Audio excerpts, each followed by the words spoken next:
श्री शिवाय नमस्तुभ्यम। हर हर महादेव। स्वागत है आपका हमारे चैनल वास्तविक जानकारी पर। दोस्तों, आप सभी लोग जानते हैं कि 7 अप्रैल 2024 को है मासिक शिवरात्रि। दोस्तों, ये मासिक शिवरात्रि चैत्र महीने में पड़ने वाली शिवरात्रि है। इसीलिए इस मासिक शिवरात्रि का बहुत ही बड़ा और विशेष महत्व यहाँ पर होता है। साथ ही में दोस्तों, मासिक शिवरात्रि का दिन एक ऐसा दिन होता है जिस दिन हम भगवान शिवजी को बहुत आसानी से प्रसन्न कर सकते हैं। आसानी से कहने का मतलब ये नहीं होता कि बहुत आसानी से प्रसन्न कर सकते हैं।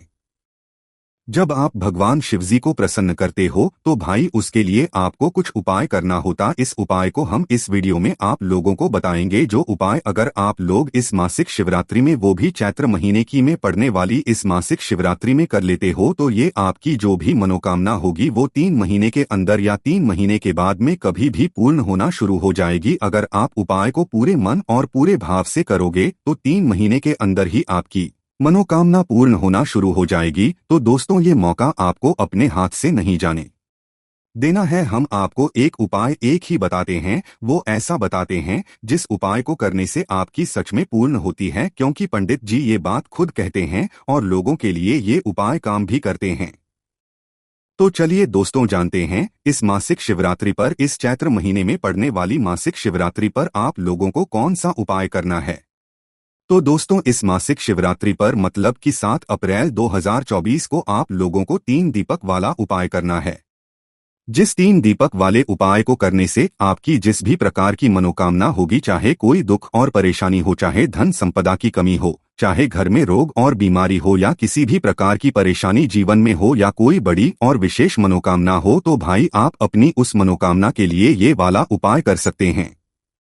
तो आइए दोस्तों, जानते हैं कि इस 3 दीपक वाले उपाय को आखिर करना कैसे है, किसको करना है और किस समय करना है। देखिए, सबसे पहली चीज आप लोग ये समझ लीजिए कि 3 दीपक वाला उपाय करना किसको है। तो देखो, घर में से जो बड़ी माताएं बहनें होती हैं ना, उन माताओं बहनों में से कोई भी एक माता बहन इस वाले उपाय को करेगी। क्यों करेगी? क्योंकि इस उपाय को घर के सभी सदस्यों को नहीं करना है। इस उपाय को मात्र घर का कोई एक बड़ा सदस्य करेगा। उपाय को करने के बाद उसके पूरे परिवार को इस उपाय को करने का फल मिल जाएगा। तो घर का कोई एक बड़ा मुख्य सदस्य ही या व्यक्ति ही इस उपाय को करेगा, जो कि मुख्य रूप से माताओं बहनों में से कोई एक होगा। हाँ, अगर किसी कारणवश घर में माताएं बहनें उपस्थित ना हो, और या तो घर में जो है मतलब माताएं बहनें उपाय को ना कर पा रही हों, तो उस जगह पर फिर क्या हो सकता है कि भाई घर का कोई बड़ा व्यक्ति भी, चाहे वो पुरुष ही क्यों ना हो, वह भी इस उपाय को कर सकता है। पर उपाय को करते समय कुछ बातों का विशेष रूप से ध्यान रखना है,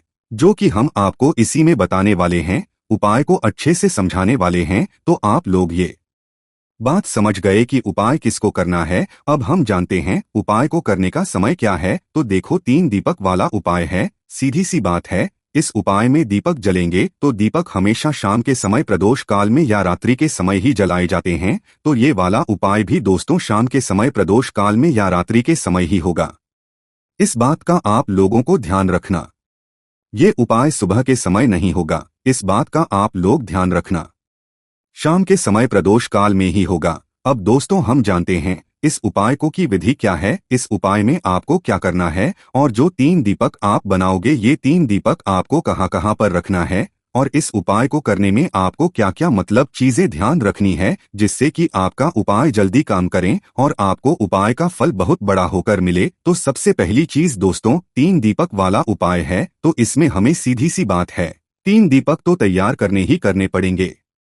देखो, उपाय को करने का जो समय है वो तो शाम का समय है, पर शाम के समय में भी लोगों को बहुत ज्यादा कंफ्यूजन होती है कि भाई शाम का समय होता कितने बजे से लेकर कितने बजे के बीच में, या काल में लोग बहुत कंफ्यूज होते हैं कि ये समय कब का होता है और हमें इस उपाय को किस समय से लेकर किस समय के बीच में करना है। तो देखो, पंडित जी ने भी ये बात खुद कही है कि हर मौसम में प्रदोष काल का समय अलग अलग होता है। प्रदोष काल का एक वो समय होता है जब शाम हो रही होती है, रात होने वाली होती है। इसके बीच का समय जो होता है वो प्रदोष काल का समय होता है। और एक अंदाजन से बात करें तो शाम के 6 बजे से लेकर शाम के 7 बजे के बीच का जो समय होता है ये प्रदोष काल का समय होता है। पर अभी समय की करें तो हो सकता है भाई यही समय मतलब 6:30 बजे से लेकर 7:30 बजे के बीच का समय हो जाए। तो अगर हम आपसे कहें कि भाई आप इस उपाय को किस समय करोगे, तो शाम के 6 बजे से लेकर 7 बजे के बीच में कभी भी आप उपाय को कर सकते हो। बाकी लेट भी हो जाओ तो भाई 7 बजे से लेकर रात 8 बजे के बीच में भी आप उपाय कर सकते हो। कहने का मतलब ये है कि शाम 6 बजे से लेकर रात 8 बजे के बीच में कभी भी उपाय करो, आपका उपाय काम जरूर करेगा। फिर रात 8 बजे के बाद भी थोड़ा बहुत देर हो जाता है तो भी कर सकते हो, पर ज्यादा देर मत करना। तो ये बात आप लोगों को समझ गई होगी। अब जब भी आप उपाय को करने के लिए मतलब तैयार हो जाओ, तो उसके पहले जो है आधे 1 घंटे पहले आप उपाय को करने की तैयारी करना, क्योंकि तैयारी करने में थोड़ा हो सकता है आपको समय लगे। तो उपाय को करने की तैयारी में सबसे पहली चीज आती है दीपक। 3 दीपक वाला उपाय है। सीधी सी बात है, 3 दीपक तो यहाँ पर हमें बनेंगे ही बनेंगे। पर ये जो 3 दीपक हैं, ये किस चीज के बनेंगे? आटे के बनेंगे या मिट्टी के बनेंगे? देखो, ये वो उपाय है जिस उपाय को जो भी व्यक्ति करता है उसको फल जरूर मिलता है। मासिक शिवरात्रि हर महीने में आती है और हर शिवरात्रि का एक बड़ा महत्व होता है। और बात आ जाए जब चैत्र महीने की मासिक शिवरात्रि का, तो भाई इससे अच्छी बात और कुछ हो ही नहीं सकती है। तो भाई आप लोगों को क्या करना है, 3 दीपक तैयार करने हैं। ये जो दीपक होंगे ये होंगे आटे के दीपक। मिट्टी के क्यों नहीं होंगे? क्योंकि दोस्तों अगर हम मिट्टी के भी बोलते हैं, पंडित जी ने भी वैसे मिट्टी के नहीं बोला है, पर मिट्टी के बोलते भी हैं, तो सभी लोगों के पास इस वक्त मिट्टी के दीपक उपस्थित नहीं होंगे इसमें। क्योंकि दोस्तों मिट्टी के जो दीपक हमें चाहिए पड़ेंगे वो नए दीपक चाहिए पड़ेंगे, और इस समय नए दीपक मिलना मतलब मुश्किल है।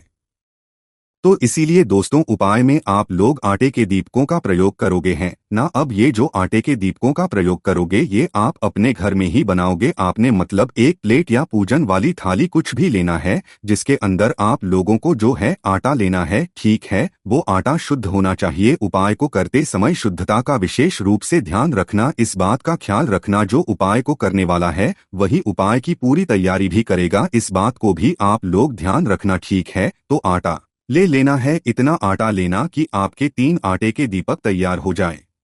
मीडियम साइज के उस आटे के अंदर कुछ भी नहीं डालोगे, सादा आटा लेकर उसके अंदर पानी डालकर उसे गूंद लोगे। तो दोस्तों जैसे ही आप लोग ये आटा गूंद लेते हो, उसके बाद आपका क्या काम रहेगा कि आप इस आटे से 3 मीडियम साइज के दीपक बना लो। देखो जितना आटा आपने गूंदा है ना, उससे पूरे के दीपक आप लोग बना लेना। मतलब इतना इतना 3 भागों में वो आटा मतलब आप लोग बांट लेना और उससे फिर दीपक बनाना। उस आटे में से जो है मतलब वो आटा बचना नहीं चाहिए। उसके सबके दीपक आप लोग बना लेना 3 भागों में बराबर बराबर आटा मतलब बांटकर। उसके 3 मीडियम साइज के दीपक तैयार कर लेना। जैसे ही 3 तैयार होते हैं उसके बाद में इन तीनों दीपकों के अंदर जो बत्ती रखाएगी वो सबसे महत्वपूर्ण चीज है। गोल बत्ती रखाएगी भगवान शिव जी के कार्यों में, और भगवान शिव जी के उपायों में हमेशा गोल बत्ती का प्रयोग किया जाता है। इस बात का ध्यान रखना। तो अपने हाथों से बनी हुई है, आपके घर में जो रुई हो उस रुई से अपने हाथों से गोल बत्ती बनाना, फिर इन दीपकों के अंदर रखना। इस बात का भी आप लोग विशेष रूप से ध्यान रखना। ठीक है, ये बात आप लोगों को समझ आ गई। उसके बाद में क्या, बाजार वाली बत्ती नहीं रख सकते, बाजार वाली बत्ती भी रख सकते हो, पर कोशिश करना अगर आप भगवान शिव जी को सच में प्रसन्न करना चाहते हो तो हाथ से बनी हुई गोलबत्ती का ही प्रयोग करना है। एक एक गोलबत्ती तीनों दीपकों के अंदर रख देना। उसके बाद में इसके अंदर क्या चीज डलेगी जिससे ये दीपक जलेंगे, तो यहाँ पर डलेगा शुद्ध देसी गाय का घी। देखो शुद्ध देसी गाय का घी हम बार बार इसीलिए बोलते हैं क्योंकि इसी उपाय में यही घी प्रयोग होता है। शुद्ध देसी गाय का घी, ना तो इसमें बाजार का घी जलता है ना तो यहाँ पर भैंस का घी जलता है। हम आपसे पहले से ही बोलते आए हुए हैं अपने घर में थोड़ा सा शुद्ध देसी गाय का घी हमेशा रखा करो। वो क्यों रखा करो, ये भले ही थोड़ा महंगा मिलेगा, थोड़ा ढूंढने पर मिलेगा, पर मिलेगा जरूर। और जब ये मिलेगा तो निश्चित सी बात है भगवान शिव जी आपसे प्रसन्न होंगे। भगवान शिव जी प्रसन्न होते हैं तो सिर्फ शुद्ध देसी गाय के घी से ही होते हैं, और इसको घर में रखने से बरकत भी आती है, धन संपदा भी बढ़ती है। इस बात का भी आप लोग ध्यान रखना। तो आप लोग जो है इन तीनों दीपकों के अंदर शुद्ध देसी गाय का घी डाल लो, बराबर बराबर डाल लेना। इतना डालना कि वो दीपक कुछ समय तक जल सके। तो जैसे ही आप लोग ये घी डाल लेते हो उसके बाद में आपके ये दीपक तैयार हो जाते हैं। इन दीपकों को आप अपने किसी भी एक पूजन वाली थाली में या प्लेट में जमा कर रख लो, क्योंकि हाथ में तो ये तीनों दीपक आप कहीं पर लेकर नहीं जा सकते। तीनों दीपक जमा लेना। तीनों दीपकों को जाना जमाने के बाद अब आपको क्या करना है, जब आप उपाय को करने के लिए अपने घर से निकलो तो कुछ बातों का ध्यान रखना है, जैसे कि ये दीपक जहाँ जहाँ पर भी आप रखने वाले हो वहाँ वहाँ पर आप चाहो तो भाई अपने साथ में कुछ चावल के दाने या कुछ फूल की पंखुड़ियाँ रख सकते हो, जिससे कि जहाँ जहाँ पर भी आप ये दीपक रखो वहाँ पर पहले कुछ चावल के दाने या फूल की पंखुड़ियाँ रखो, उसके बाद ही ये दीपक वहाँ पर रखो। चाहो तो रख सकते हो, वो आपके ऊपर है। उसके बाद में दूसरी चीज, अपने घर से अपनी माचिस लेकर जाना। ये चीज हम आपको बार बार इसीलिए याद दिलाते हैं ताकि आपको याद रहे, और अगर याद नहीं रहा अपने मंदिर में किसी और से माचिस ले, जहां पर आपने ये दीपक रखी वहां पर किसी और से माचिस ले ली, तो भाई इस उपाय का फल उस व्यक्ति को भी चला जाएगा, कुछ भाग चला जाएगा।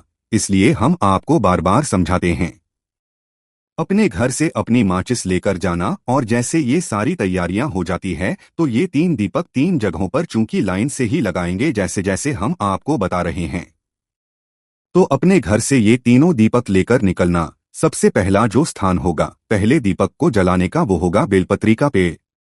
बेलपत्री का जो पेड़ होगा वह बड़ा होना चाहिए, छोटा पेड़ नहीं होना चाहिए। इस बात का भी आप लोग ध्यान रखना। तो किसी भी बड़े वाले बेलपत्री के पेड़ के नीचे आप लोग पहुंचना और वहां पर पहुंचकर बैठना। बैठने के बाद अपना पहले नंबर का दीपक अपनी माचिस से जलाना।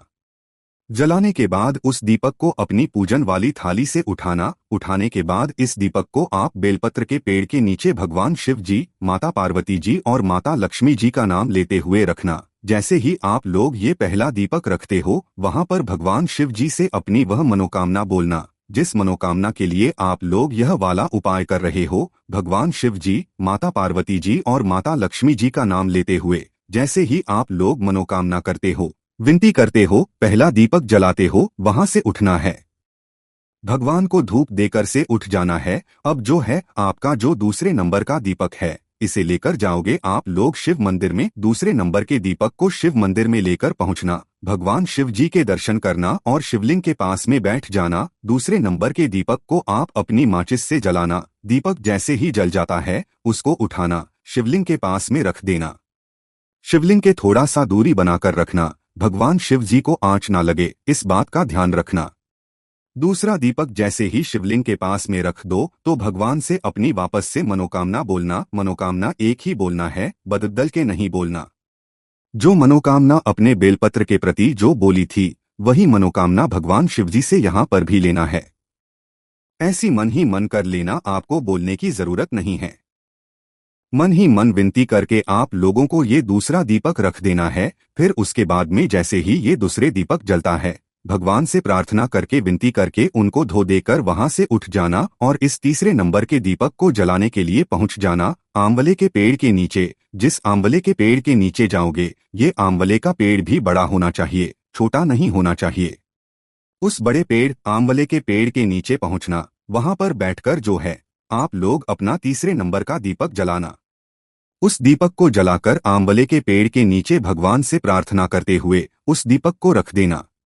जैसे ही आप लोग अपना दीपक रखते हो, भगवान से हाथ जोड़कर आप प्रार्थना कर लेना, विनती कर लेना, आपकी जो मनोकामना है वह बोल देना और वहां से उठ जाना। अब ये तीसरा नंबर का दीपक जैसे ही आप लोग लगा देते हो, आप सीधा अपने घर पर जा सकते हो। आपका ये उपाय पूरा हो जाता है। इस उपाय को करने के बाद दोस्तों कुछ ही समय के अंदर, वैसे पंडित जी ने बोला हुआ है कि 3 महीने की मासिक शिवरात्रि पर अगर आपने ये वाला उपाय कर लिया तो आपकी मनोकामना जरूर पूर्ण हो जाएगी। ठीक है, पर उपाय को आपको करना पड़ेगा 3 महीने की शिवरात्रि को। और वहीं अगर आप चैत्र महीने की इस मासिक शिवरात्रि को करते हो तो भाई ये बहुत ही अच्छी बड़ी बात है और अच्छा मौका है आप लोगों के पास भगवान शिवजी को प्रसन्न करने का। तो दोस्तों यहाँ पर ये वाला उपाय पूरा हो जाता है। बाकी दोस्तों इस उपाय करने में अगर आपको कोई भी दिक्कत समस्या आती है तो कमेंट करके पूछ सकते हैं। श्री शिवाय नमस्तु भीयम, हर हर महादेव।